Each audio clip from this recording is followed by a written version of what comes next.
Hello students, இந்த வீடியோல History 10th Standard Unit 2 The World Between the Two World Wars இந்த லெசன்ல இருக்கிற content, அதாவது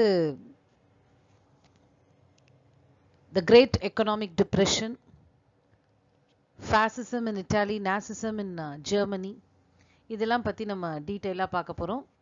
ஸோ இட்ஸ் குவைட் இன்ட்ரெஸ்டிங் லெசன்குள்ளே போகலாமா?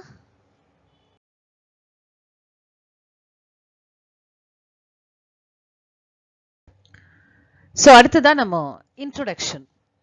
The First World War shattered the global capitalist system based on European imperialism. அதாவது போன லெசன்ல நம்ம வந்து ஃபர்ஸ்ட் வேர்ல்டு வாரை பற்றி டீட்டெயிலாக பார்த்தோம் இல்லையா? ஸோ இந்த first world war it chatter the global capitalist system. So இந்த உலகத்தில் இருக்கிற மொத்த கேபிட்டலிஸ்ட் சிஸ்டமையே வந்து ஷேட்டர் பண்ணிடுச்சு எது? இந்த first world war. The European powers were gravely weakened by the war financially and politically. So இந்த ஃபர்ஸ்ட் வேர்ல்டு வாரோட எஃபெக்ட் அப்படின்னு பார்த்தோம்னா எல்லா யூரோப்பியன் பவர்ஸும் இதனால ரொம்ப வீக் ஆயிடுச்சு. எந்த ஆஸ்பெக்ட்ல அப்படின்னு பார்த்தோம்னா ஃபினான்ஷியலி அண்ட் பொலிட்டிக்கலி, அதாவது பொருளாதாரத்திலையும் சரி அவங்களோட பொலிட்டிக்கல் சைடும் சரி ரொம்ப வீக் ஆயிடுச்சு. The conflict between the workers and the ruling classes that control the government became intense. So இப்போ யாருக்கும் சண்டை ரொம்ப தீவிரமாயிடுச்சு அப்படின்னு பார்த்தோம்னா ஒர்க்கர்ஸ், அதாவது தொழிலாளர்கள், ரூலிங் கிளாஸ் அதாவது முதலாளிகள், இவங்க ரெண்டு பேருக்கும் உள்ள ஒரு டிஃபரன்ஸ் ஆஃப் ஒப்பீனியன், சண்டை இன்னும் தீவிரமாயிடுச்சு. As a result of this, fascism emerged in Italy and Germany. So இதன் விளைவாக என்னாச்சு? ஃபாசிசம் அப்படின்ற ஒரு புரட்சி எழுச்சி எங்க வந்தது? இட்டாலியிலும் ஜெர்மனிலும். ஸோ இட்டாலியில Mussolini became the dictator of Italy and ஜெர்மனியில ஹிட்லர் இல்லையா? So anti-colonial struggles got intensified as the colonial powers were weakened by the war. So எல்லா காலனிஸ்லயும் என்னாச்சு?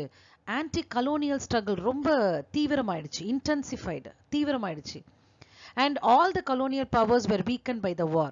ஸோ எல்லா கலோனியல் பவர்ஸும் வந்து வார்னால ரொம்ப வீக் ஆயிட்டதுனால so colony people they wanted to take advantage of this situation. So இந்தியாவில் கூட பார்த்தோம் அப்படின்னா India whole heartedly supported the British in the first world war.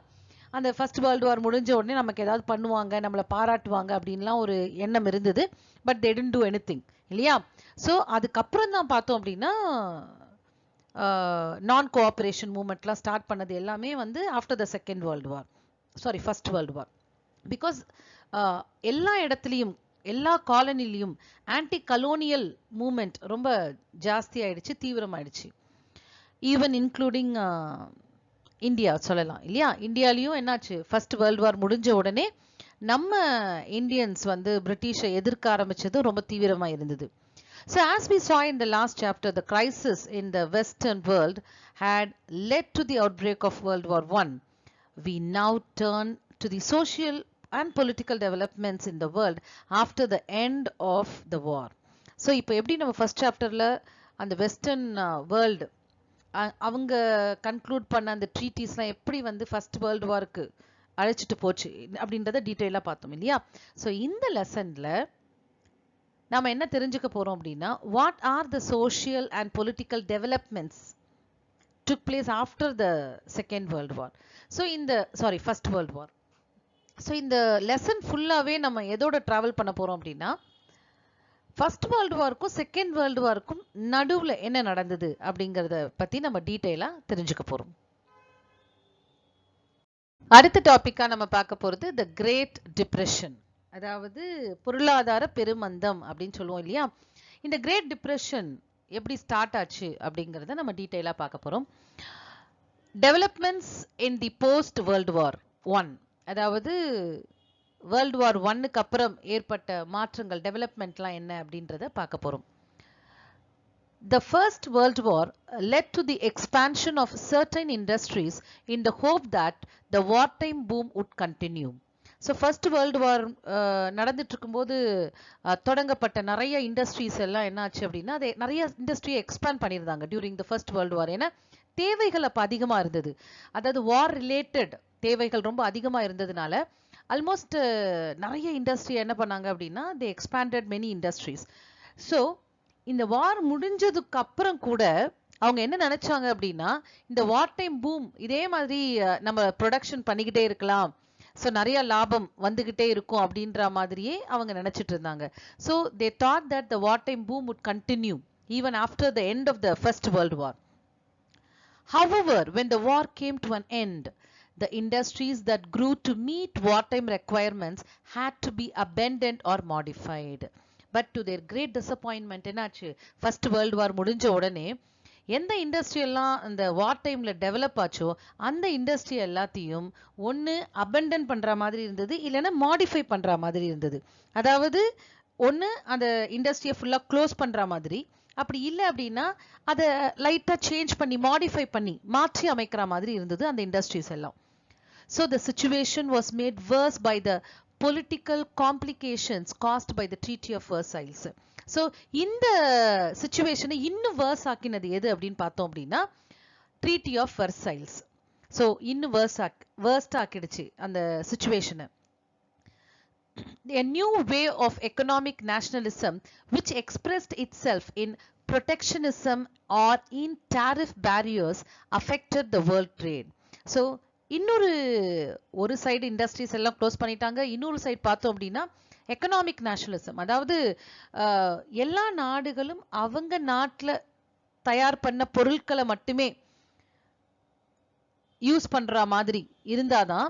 So இப்போ for example the wave of economic nationalism which expressed itself protectionism அப்படின்றது என்ன, என்னோட நாட்டு பொருளை ஓகே நான் என்னோட நாட்டு மக்களுக்காக தயார் பண்ற அந்த பொருளை வெளிநாட்டுக்கு நான் விற்க போறேன் அப்படின்னா, இன்னொரு கண்ட்ரிக்கு நான் விற்க போறேன் அப்படின்னா அந்த நாட்டு மக்கள் என்ன பண்ணுவாங்க, they will give first preference to their country's product. So இன்னொரு நாட்டிலேருந்து வர பொருளை வாங்க மாட்டாங்க. So they will high tariff, import duties அதிகமாகும். இம்போர்ட் டியூட்டிஸ் அதிகமாச்சு அப்படின்னா அந்த cost of the product will increase.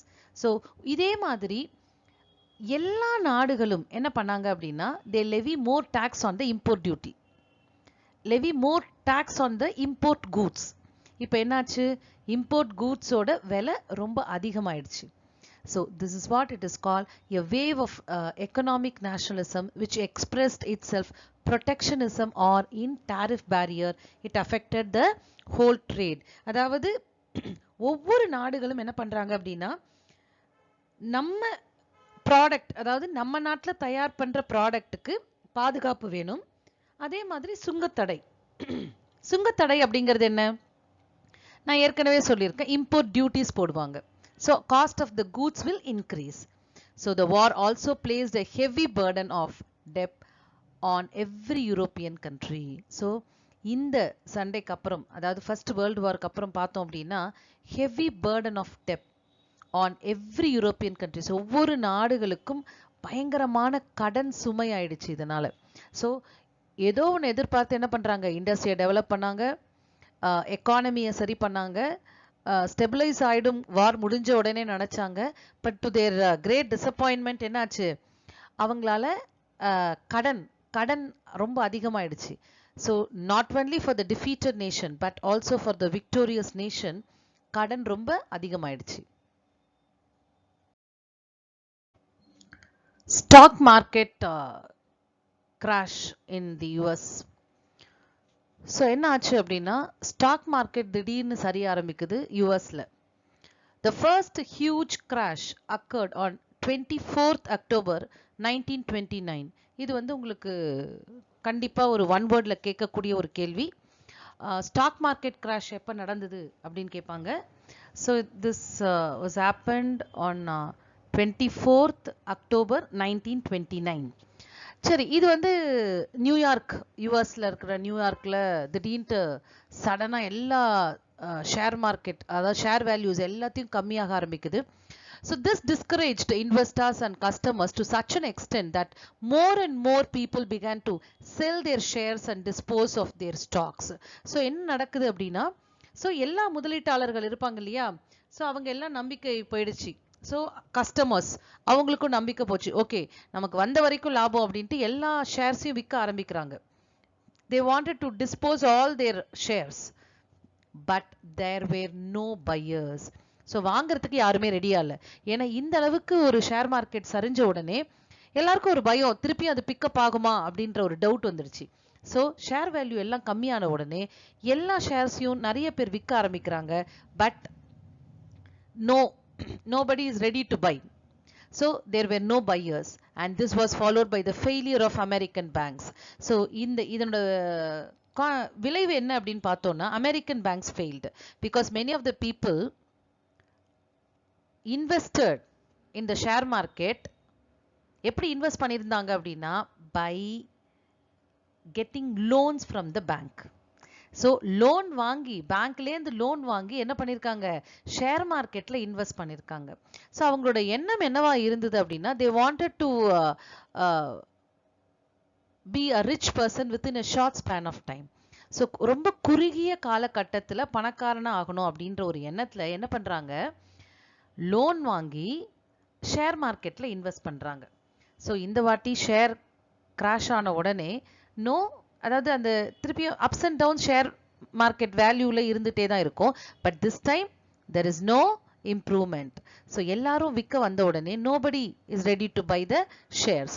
So என்ன ஆகுது, banks went, American banks went bankrupt. The American financiers were forced to recall their own funds invested abroad. So American financiers-க்கு no other option. வெளிநாட்டில் அவங்க முதலீடு செஞ்ச பணத்தை திரும்ப பெறத்துக்கான ஒரு கட்டாயத்துக்கு ஆளாக்கப்பட்டாங்க அமெரிக்கன் ஃபினான்ஷியர்ஸ். அதாவது அமெரிக்க முதலீட்டாளர்கள் இருப்பாங்க இல்லையா, அவங்களுக்கு வேற ஆப்ஷனே கிடையாது. வெளிநாட்டில் அவங்க இன்வெஸ்ட் பண்ண எல்லா பணத்தையும் திரும்பவும் ஒரு வாங்குற மாதிரியான ஒரு சிச்சுவேஷன் அவங்களுக்கு இருந்தது. ஸோ பக்கத்தில் இருக்கிற நியூஸ் பேப்பர் பார்த்தீங்க அப்படின்னா, ஸோ அந்த நாளை வந்து பிளாக் டியூஸ்டே அப்படின்னு சொல்கிறாங்க. ஏன்னா அன்னைக்கு தான் வந்து there was a huge crash in the share market value.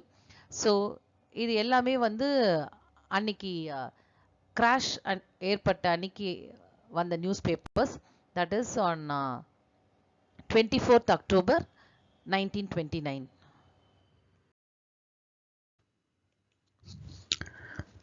அடுத்ததான் நம்ம பார்க்க போகிறது break down of the international system of exchange. அதாவது வெளிநாட்டு பணம் மதிப்பு இருக்கு இல்லையா, அந்த அந்நிய செலாவணி அப்படின்னு சொல்லுவோம் இல்லையா, அந்த வேற வேற நாடுகளில் இருக்கிற அவங்களோட பணத்தோட மதிப்பு குறைய ஆரம்பிக்குது. ஸோ அது எப்படி குறைய ஆரம்பிக்குது, எதனால அப்படிங்கிறத நம்ம பார்ப்போம் இப்போ. Despite emergency measures such as cutbacks in expenditure and increased taxation, the situation did not improve in England. So what happened in England? So இங்கிலாண்டில் என்ன பண்ணுறாங்க, ரொம்ப எக்ஸ்பெண்டிச்சர் எல்லாத்தையும் கட் ஷார்ட் பண்ணிட்டாங்க. அதே மாதிரி they increase the taxation, அதாவது மக்கள்கிட்டேருந்து நிறைய வரி பணத்தையும் வசூலிக்க ஆரம்பிக்கிறாங்க. இதெல்லாம் செஞ்சு கூட அந்த சிச்சுவேஷன் வந்து இம்ப்ரூவ் ஆகலை இங்கிலாண்டில், இந்த ஸ்டாக் மார்க்கெட் கிராஷ் ஆனதுனால. So England decided to leave the gold standard. So gold standard அப்படிங்கிறது என்ன அப்படின்னு பார்த்தோம்னா, ஸோ ஒவ்வொரு நாடும் அவங்க பணம் அச்சிடுதல் எதை பொறுத்து இருக்கும் அப்படின்னு பார்த்தோம்னா, அவங்க கிட்ட இருக்கிற கோல்டு சேவிங்ஸை பொறுத்து தான் இருக்கும். ஸோ எவ்வளோ கோல்டு அவங்க கிட்ட இருப்பு இருக்கோ அதுக்கு ஏற்ற மாதிரி தான் கரன்சியை வெளியிடுவாங்க, அந்த ஏற்ற மாதிரி தான் கரன்சியோட மதிப்பு இருக்கும். So now England decided to leave the gold standard because of the devaluation of money. அதை தடுக்கிறதுக்காக என்ன பண்ணுறாங்க, England decided to leave the gold standard. So இதை பார்த்த உடனே all the European powers immediately a great number of countries left the gold standard. சரி, இங்கிலாண்டே gold ஸ்டாண்டர்டை விட்டுடுச்சு, அப்போ நம்மளும் பண்ணிடலாம் அப்படின்ட்டு என்ன பண்ணுறாங்க, other countries also started to leave the gold standard. Each nation adopted a policy of protectionism and devaluation of currency. So எல்லா நாடுகளும் என்ன பண்ணுறாங்க, அவங்களோட நாட்டை பாதுகாக்கிறதுல ரொம்ப ரொம்ப கான்சன்ட்ரேஷன் அதிகமாயிடுச்சு அவங்களோட நாட்டை பாதுகாக்கிறதுல. இன் வாட் டேர்ம்ஸ் அப்படின்னு பார்த்தோம்னா, so in order to protect the people they started to and in order to increase the value of currency, what they did, they followed a policy of protectionism. Protectionism அப்படிங்கிறது என்ன அப்படின்னா, ஒரு பாதுகாப்பு கொள்கை, ஏதாவது ஒரு பாலிசி எடுத்துட்டு வந்து நம்ம என்ன பண்ணணும், நம்மளோட மக்களை பாதுகாக்கணும் அப்படின்றத டிசைட் பண்ணிட்டாங்க. And they wanted to prevent the devaluation of currency, அதாவது அந்த கரன்சியோட மதிப்பு குறைஞ்சிக்கிட்டே வருது இல்லையா, அதையும் அவங்க தடுக்கணும். So the devaluation force the creditors to stop lending. So பணத்தோட மதிப்பு குறைஞ்சிக்கிட்டே வர்றதுனால கடன் கொடுக்கிறவங்களும் என்ன பண்றாங்க, கடன் கொடுக்கறத நிறுத்திடுறாங்க. So this led to worldwide credit contraction. So என்ன பண்றாங்க, கொடுக்கல் வாங்கல், அதாவது கடன் கொடுக்கறாங்க இல்லையா, அந்த கடன் கொடுக்கறவங்க கடன் கொடுக்கறத நிறுத்திடுறாங்க. ஸோ என்ன ஆகும், மணி ரொட்டேஷன் ரொம்ப ரொம்ப கம்மியாயிடுது. So this led to world wide credit contraction. So பணம் கொடுக்கறதுலையும் வாங்குறதுலையும் மிகப்பெரிய ஒரு சுணக்கம் அண்ட் மிகப்பெரிய ஒரு செட்பேக் ஏற்படுது இந்த ஸ்டாக் மார்க்கெட் கிராஷ்னால. So thus the defensive measures adopted by various nations to safeguard their economic interest led to an unprecedented decline in world economic activity. So என்ன நடக்குது அப்படின்னா, எல்லா நாடுகளும் they started to take a defensive measures. So இந்த stock market crash வந்து தன்னோட நாட்டை பாதிக்காத வண்ணம் என்ன பண்றாங்க, they started to take many defensive measures. So இந்த டிஃபென்சிவ் மெஷர்ஸ் எல்லா நாடுகளும் அடாப்ட் பண்ணதுனால என்ன ஆகுது அப்படின்னா, so naturally they wanted to protect their economic activities இல்லையா, அவங்க நாட்டோட பொருளாதாரத்தை அவங்க பாதுகாக்கணும்ன்ற ஒரு நோக்கத்தோட they started to take defensive measures. So this led to an unprecedented decline in world economic activity. So இந்த மாதிரி ஒவ்வொரு நாடுகளும் அவங்களோட நாட்டோட எக்கனாமிக் இன்ட்ரெஸ்ட்டை ப்ரொடெக்ட் பண்ணுறதுக்காக நிறைய மெஷர்ஸ் எடுத்ததுனால திஸ் லெட் டு, இது வந்து உலக பொருளாதாரத்துக்கு மிகப்பெரிய ஒரு சரிவை ஏற்படுத்தியது அப்படின்னு சொல்லலாம். ஸோ ஒவ்வொரு நாடும் தன்னோட நாட்டோட பொருளாதாரத்தை பாதுகாக்கிறதுலேயே என்ன பண்ணுறாங்க, they started to take many defensive measures. Okay, நிறையா, because they wanted to protect their people and they wanted to protect their economic standard இல்லையா. So this led to the unprecedented decline in the world economic activity. So இந்த நடவடிக்கையினால உலக பொருளாதாரமே ஒரு மிகப்பெரிய ஒரு சரிவை சந்திக்க ஆரம்பிக்குது. As its effect was deep and prolonged, economists and historians call it as the Great Depression. So இதோட தாக்கம், இந்த ஸ்டாக் மார்க்கெட் கிராஷ் இருக்கு இல்லையா, இதோட தாக்கம் வந்து ரொம்ப ஆழமானதாகவும் ப்ரொலாங்டுன்னு என்ன ரொம்ப காலம் நீடிச்சு இருந்ததுனாலையும் எக்கானமிஸ்ட், அதாவது பொருளாதார வல்லுநர்களும் ஹிஸ்டாரியன்ஸ் வரலாற்று அறிஞர்களும் இதை என்னன்னு சொல்றாங்க அப்படின்னு பார்த்தோம்னா கிரேட் டிப்ரெஷன் அப்படின்னு சொல்றாங்க இந்த ஸ்டாக் மார்க்கெட் கிராஷை, அதாவது பெருமந்தம் அப்படின்னு தமிழ்ல சொல்லுவோம்.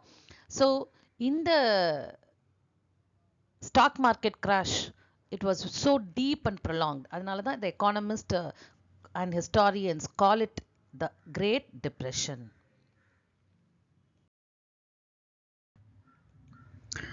ஸோ அடுத்தது கோல்டு ஸ்டாண்டர்ட். இது ஒரு பாக்ஸ் இன்ஃபர்மேஷனாக கொடுத்துருக்காங்க. இது வந்து 2 மார்க் கொஸ்டின்ல டெஃபினட்டாக கேட்கக்கூடிய ஒரு இம்பார்ட்டண்ட்டான ஒரு 2 மார்க் கொஸ்டின், புக் உள்ளேருந்து கேட்கக்கூடிய ஒரு கேள்வி. Sometimes you may get this as a compulsory question also. அதாவது 28 கொஸ்டின் நம்ம 2 மார்க்ஸில் கம்பல்சரியாக வரும் இல்லையா, அது இந்த கொஸ்டினாக கூட வரலாம். So gold standard is a monetary system where a country's currency or paper money carried a value directly linked to gold.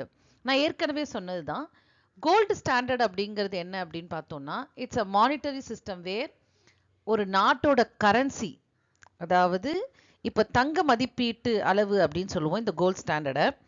நம்ம இது வந்து ஆக்சுவலாக எதை பொறுத்து இருக்கும் அப்படின்னா, ஒரு நாட்டோட நாணயம் அல்லது பேப்பர் மணி, காகித பணம் அப்படின்னு ரூபா நோட்டுகள் சொல்லுவோம் இல்லையா, அது இது வந்து it has got a direct value link to gold. அதாவது அந்த தங்கம் எவ்வளோ இருப்பு இருக்கோ அதுக்கு ஏற்ற மாதிரி தான் கரன்சி என்ன பண்ணுவாங்க, அச்சிடுவாங்க. ஸோ எவ்வளோ நம்ம கிட்ட தங்கம் இருப்பு இருக்கோ அந்த அளவுக்கு தான் அதோட மதிப்பும் இருக்கும், அதோட வேல்யூவும் இருக்கும் அப்படின்னு சொல்றாங்க. So gold standard they will ask in 2 mark question. So sometimes you may get this as a compulsory question also. So gold standard is a monetary system where a country's currency or paper money, country's currency என்ன நம்மளோட நாணயம் அல்லது paper மணி என்ன ரூபாய் நோட்டுகள் இருக்கு இல்லையா, அது carried a value directly linked to gold. So இது வந்து நேரடி தொடர்பு. இதோட மதிப்பு எதோட நேரடி தொடர்பு பெற்றிருக்கும் அப்படின்னு சொன்னோம்னா கோல்டோட நேரடி தொடர்பு பெற்றிருக்கும். So suppose to be a very important 2 mark question.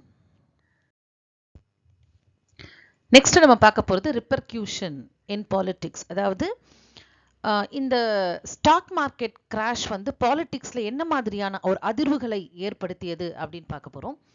The depression changed the political conditions in several countries. So இந்த Great Depression அப்படின்னு சொல்கிறோம் இல்லையா, இந்த பெருமந்தம், இது வந்து நிறையா நாடுகளில் மிகப்பெரிய ஒரு பொலிட்டிக்கல் சேஞ்சஸை கொண்டு வந்திருக்கு. In England, the Labour Party was defeated in the general election of 1931. So 1931ல நடந்த ஜெனரல் எலெக்ஷனில் இங்கிலாண்டில் லேபர் பார்ட்டி தோற்கடிக்கப்பட்டது. ஸோ லேபர் பார்ட்டி தான் ஒரு ரூலிங் பார்ட்டியாக இருந்தது, அது தோத்து போயிடுச்சு எலெக்ஷனில். In USA, the Republican Party was rejected by the people in successive election for about 20 years after the Depression. So, எவ்வளோ ஒரு பெரும் இழப்பு பாருங்க. USAல Republican Party was rejected by the people continuously for 20 years. அதாவது 20 இயர்ஸா ரிபப்ளிக்கன் பார்ட்டி தான் அந்த டிப்ரெஷனுக்கு முன்னாடி வரைக்கும் ஆட்சி செஞ்சுட்டு இருந்தாங்க. ஆனால் அந்த டிப்ரெஷனுக்கு அப்புறம் நடந்த எலெக்ஷன்ல வந்து Republican party was rejected by the people, which means that was defeated. So கிட்டத்தட்ட ஒரு 20 வருஷமா அந்த ரிபப்ளிக்கன் பார்ட்டி ஆட்சிக்கே வரல. அந்த அளவுக்கு மக்களுக்கு அந்த பார்ட்டி மேல இருக்கிற நம்பிக்கை போயிடுச்சு. ஸோ இது வரைக்கும் நம்ம என்ன பார்த்தோம்? எக்கனாமிக் டிப்ரெஷன், அதாவது கிரேட் டிப்ரெஷன் எப்படி நடந்தது, எதனால நடந்தது அப்படிங்கிறத நம்ம டீட்டெயிலாக பார்த்தோம். ஸோ இந்த வீடியோவில் கிரேட் டிப்ரெஷன் பற்றி டீட்டெயிலாக பார்த்தோம். ஸோ நெக்ஸ்ட்டு ஒரு வீடியோவில் ஃபாசிசம், நாசிசம் பற்றி நம்ம டீட்டெயிலாக பார்க்கலாம். Thank you students.